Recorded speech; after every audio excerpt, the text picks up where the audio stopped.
Welcome to the Anton Stentner podcast. And today we're talking about our favorite word, inflation. No, it's not really. But Seattle faces America's worst inflation. And I bet a lot of people didn't know that, even though it's really expensive to live here. So what is going on and what do people need to know, especially when it comes to how it relates to real estate? It's insane. So Seattle just posted the worst inflation in the entire country. When we talk about Seattle in this particular episode, we're talking about the Seattle metro as a whole, and not top 5, not top 10, number 1. So the question is, why aren't Washingtonians just exploding with rage right now? And then for other Washingtonians, are you feeling this inflation in your pocketbook? Is your dollar not going as far?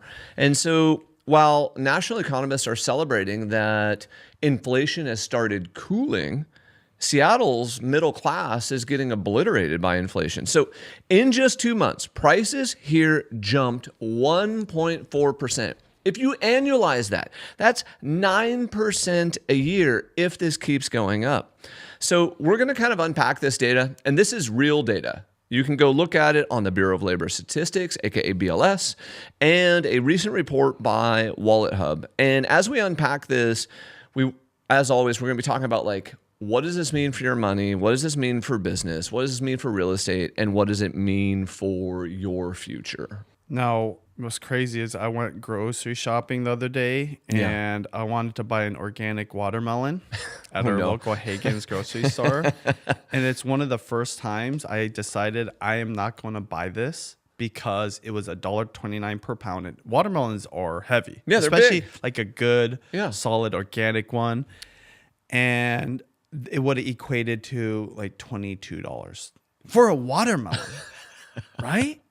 And I'm like, this is the only time I've ever thought I'm going to buy this at Costco, which is kind of sad because I like to support local grocery stores, even though that's part of big chain now. And I've just thought with food, it was crazy expensive. But I didn't realize it was so significant here. It's just insane. So Seattle's CPI for 12 months ending in June of 2025 hit 2.7, which is the highest among all 23 major metros in the United States tracked by the Bureau of Labor Statistics. And the 2-month inflation rate, this is where the alarm bell should be going off, that hit 1.4%, which is the largest short-term spike in the whole country.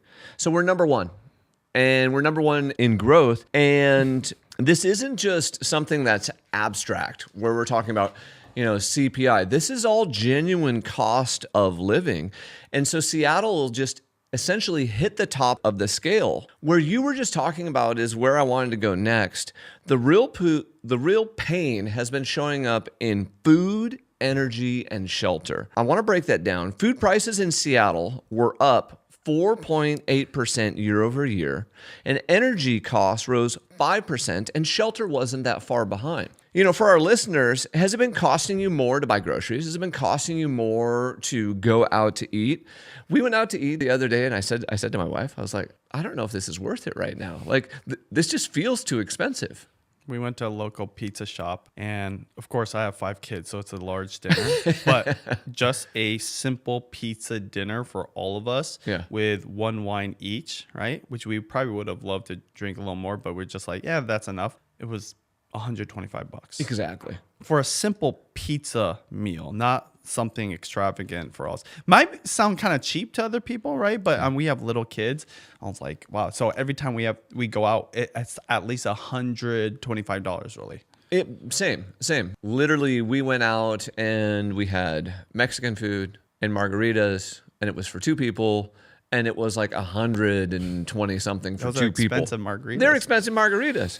But these are the staples, man. These aren't luxury items. So when food starts hitting 5% and energy starts hitting 5%, that means the average Washingtonian, Seattle Metrolitean, I don't know that's a word. We start adjusting our budget. We start choosing between where we're going to spend our money. And core inflation rose 2.4%. That's where you strip out the other volatile sectors, but it's still marching upwards. this isn't just inflation. This is erosion of wages, of purchasing power, of wealth and confidence here in the Seattle metro. Now, my first assumption was that these tariffs are what were going to cause food inflation. So I've been tracking it and paying attention since January when, President Trump was talking about it. Is that the case, or what is actually making inflation so bad in Washington state right now? Tariffs have not hit yet. Economists keep talking about, and it's really a divided camp here. And that's why when the Federal Reserve talks later today, they're going to be very much a divided camp again. And we'll come out with some updates in regards to that. But the economists are divided. A lot of them say tariffs are a one-time price shock. Other ones say, hey, it's essentially a consumption tax. But it hasn't showed up in the data yet. So they keep saying, wait for it, wait for it, wait for it. So it's not tariffs yet. Yeah. What you're really seeing here in Washington state is wage price spiraling up and tax policy just out of control. And that's the unfortunate thing, is it's those two simple things are just really squishing us. Let's break this down about this wage pressure. Seattle has the highest minimum wages, almost the highest in the United States at almost $20 an hour. Crazy. I thought it was $15 an hour. I didn't know it was $20. It's like $19.67 an hour or something like that. So what happens is when these employers have to raise their wages, well, then they pass on this cost to consumer, and this cycle keeps repeating itself. In addition, Washington State, they passed all these climate taxes, no income taxes, but massive taxes on sales, capital gains, businesses, and that just becomes accelerants for this inflation. They expanded the sales tax, they expanded fuel tax, capital gains, long-term payroll tax. So they're not just affecting the wealthy. This is Washington State starting to suck the oxygen out of the system. And then they go, well, why is everything so expensive? Well, it's because taxes are growing and minimum wage is super high. Now, the second I say that, someone in the comments is going to say minimum wage isn't high enough. And I agree with you. I think we need to pay people the highest standard of wages humanly possible. However, when you start ramping up minimum wage as significantly and as quickly as Washington did, that has to show up. And it also happened during an inflationary cycle. So it's no wonder we're number one here in inflation in all, out of all the metros. Yeah, well, I mean, we don't want to get into that discussion because we could go on forever, but minimum wage for a task that doesn't justify it is kind of part of the problem. And then that person, though they're making more money, well, on the flip side, everything they want to buy, including food, which is usually one of the higher expenses, especially if you're not, like, say you're renting or something, it can be like almost equal. It goes up. So you're making more money to pay more money for the things you want because of business. So that's just my quick take on it. Why? Because I'm thinking about one of my first jobs, picking strawberries. And on average, you're going to make maybe like $4 or $5, which was probably underneath the minimum wage at the time. But that's what you could pay kids to do. It's like slave labor. No, it just, that was a task that was so easy. Anybody could do it with no skills or with no kind of, thinking necessary. It's just sit in a ditch, pick the strawberries, put it in the box, bring it over to the stand, and you get $1.75 per flat. Yeah. So if that person is making $20 an hour now, because that's the requirement based off of the government, then those strawberries get more expensive. Have to. And I can tell you, I know I'm geeking out on strawberries, but it's a simple example. I've noticed the prices of strawberries being so expensive, especially local ones, that I don't want to buy the local ones. In fact, a lot of our local strawberry farms have gone out of business. Yes. They're not here anymore. I know. And we have to buy ones from other states or other countries. Yes. Nothing wrong with both of those. But, I mean, would you agree the best strawberries are from this area? Oh, yeah. Dews. And they always had stands everywhere. Yeah. And now, Behringer. I believe not just this one thing, but it's just all the costs have made it so that it's hard for them to compete. Bingo. Yeah, it's super hard. And that's part of what we go into here too is Washington State is also putting anti-business policies in place from a tax structure and from a regulatory structure, which is pinching business itself. When you pinch the business, businesses leave, or they have to increase their regulation and their spending. So all of this essentially just becomes inflationary. So this new tax onslaught, I want to go into this next. So what was happening is Washington was projected to have a $16 billion budget deficit. In other words, a shortfall, a $16 billion hole. What happened is as Washington went through its boom, Washington's spending didn't increase proportionate to its boom. We massively spent more than we took in. And if you look at it on a graph, no joke, Washington's increase in revenue goes like this, and Washington's spending goes vertical. What we should be doing is we should be cutting back on the spending, but instead what politicians did was they enacted the largest tax increase in Washington state history. So Governor Ferguson on May 20th, 2025, signed it into law after he said he wouldn't. He campaigned on the fact that he was going to be fiscally conservative and he was going to get the government moving in the right direction. And he immediately capitulated and signed this into law. This results in an average equivalent increase of $2,300 in taxes to the average Washington family by 2028. In turn, and I'm going to go through what some of these taxes are, but I just want to go through this right now.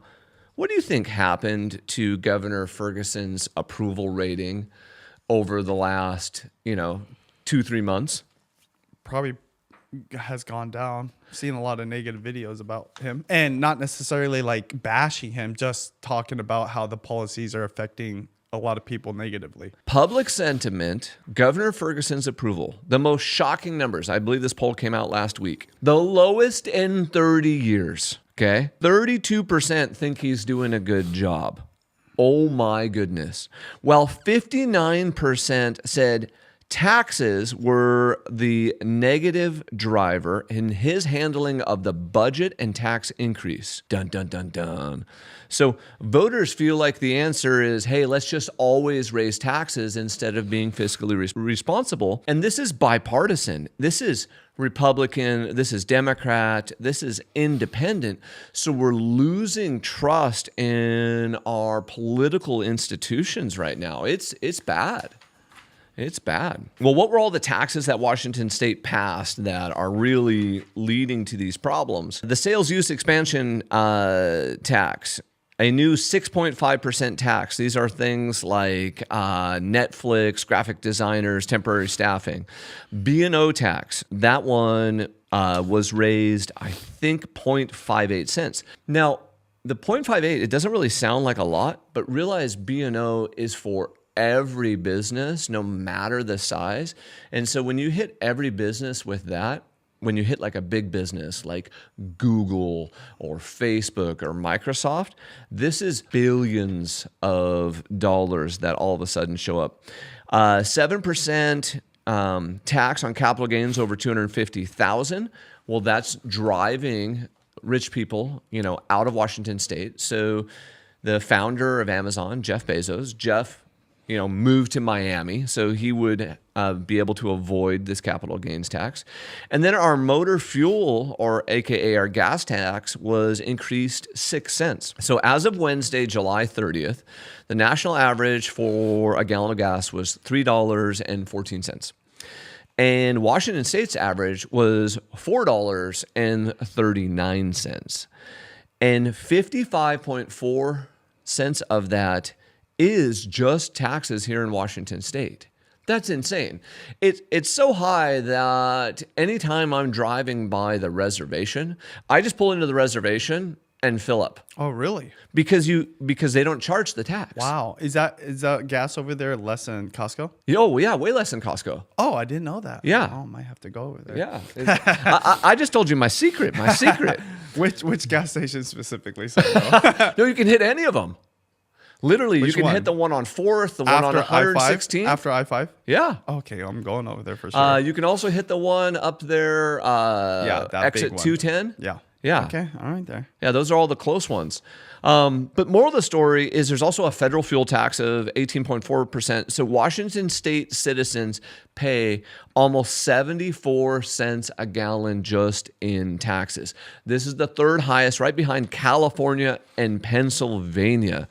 And the state tax will further increase 2% each year to account for inflation starting in July of 2026. We've also got luxury taxes, 8% tax on high-value vehicles, aircraft, boats, long-term payroll tax of 0.58. So as you can see, Washington State is saying, hey, we got high minimum wage. We have a whole bunch of new taxes we just put in, the largest tax increase in Washington State history, and we're becoming unbusiness friendly, aka less competition. Is it any wonder that we're the highest in inflation for the country? Fun fact, we're also the highest for alcohol taxes and alcohol Yes. prices. Yes. I go anywhere. I went to Hawaii. You just assume it's way more expensive there. It's cheaper there, Yeah. right? In the middle of the ocean than here. So all these add up. Exactly. So this is really a set of dominoes. All these dominoes sit there and they start bumping into each other and putting pressure on each other where they are actually direct or indirect. And the gas one is obvious, you pay more at the pump, but the B&O, well, that's a business cost. Well, who ends up paying a business cost? Us, I guess, because the Bingo. businesses have to raise Yes. their prices. Yep. B&O, that tax gets passed directly onto the consumer. So the consumer at the end of the day ends up, paying these taxes. And even if some people would argue on the other side of the argument that, the businesses will eat the cost. Well, even if they do, right? I've heard of some businesses during this Trump the tariffs. tariffs eating those. Well, that's less money for benefits. That's less money for wages. Yep. That's less benefits for investing in the business. I mean, Yeah. it's all, like you said, it's a domino effect, even if the dominoes fall in different places. Bingo. So you have to think of it real simply. That drives up the cost of doing business. It prevents the business from having more net profit. Less net profit means less employees, less capital expenditures. Capital expenditures are the buying of equipment, the building of new buildings, doing research, things of that nature. What's ironic about all this is they raised minimum wage, just period, right? Yeah. And then the taxes also for the same reason, to help the people, right? Maybe at the bottom or just starting out. But if you were to ask the people in that situation now Yes. versus the people 10 years ago when wages were, just way lower and taxes weren't as high, they would probably say that the quality of life was better 10 years ago. And that's not even a question, because we know what's the number one thing that everyone complains about: housing, which I'm assuming we're going to get into. Yeah, so they kept reiterating during this whole process that this is targeting the rich. But I want to let you know that these burdens are falling on everyone through higher prices, reduced take-home pay, and in some cases, maybe some tough choices at the kitchen table. Maybe you don't get the organic watermelon or the or that special bourbon or the steak. And this is taxation without legislation, and Washington has a consistent. They fight every time that we put together something and push back against it. Let me give an example. When Tim Eyman passed the cheap car tabs and forced car tabs to be cheaper, Washington, while Bob Ferguson was the attorney general, basically said, nah, that initiative is wrong, it's unconstitutional, and just voided it. So that initiative got voted through, I believe, 3 different times. And yet 3 other times it was just turned over by our state. So our state will even fight against you trying to prevent them from spending more. They're rigging the house against this, and the average consumer, I'm saying their wallet's shrinking, they're feeling pinched, and businesses are getting hit. So, let's talk about what must change. So if you're in Seattle, we need our city to mirror taxes and wage structures that are causing cities to grow. I found here in one of these charts, I want to try to find that number real quick. Oh, I didn't put it on there. Bummer. It was something like this. In 2017, Seattle ranked number 1 for places to grow a business. And in 2017, Seattle ranked number 1 for potential job growth. And now we're number 48 and 49. Just in case our listeners, our subscribers, there's only 50 freaking states. So now we're at the bottom for those exact same things. Well, what changed during that time period? Minimum wage shot up significantly. Taxes shot up significantly. So you can't tell me that this isn't producing a drag. And tell me in the comments if you feel like this is massively pinching you personally. I really feel like it does. So we need to target tax reform, not just revenue grabs that are hurting small business. We have the money, we have the revenues, we're just spending like drunken sailors. And on a personal level, unfortunately, I got to tell you to be a little bit more defensive. We got to look at what you can do to reduce some of your costs. And like you were saying, if everything just costs more, well, maybe also how do I increase my active income? How do I increase my skill set in a market like this so I can increase my active income? And from a policy standpoint, we've got to find leaders who are willing to support the growth of business, to support the middle class here. Well, what does this mean for housing? I love how you always ask that question. Is real estate a hedge against inflation?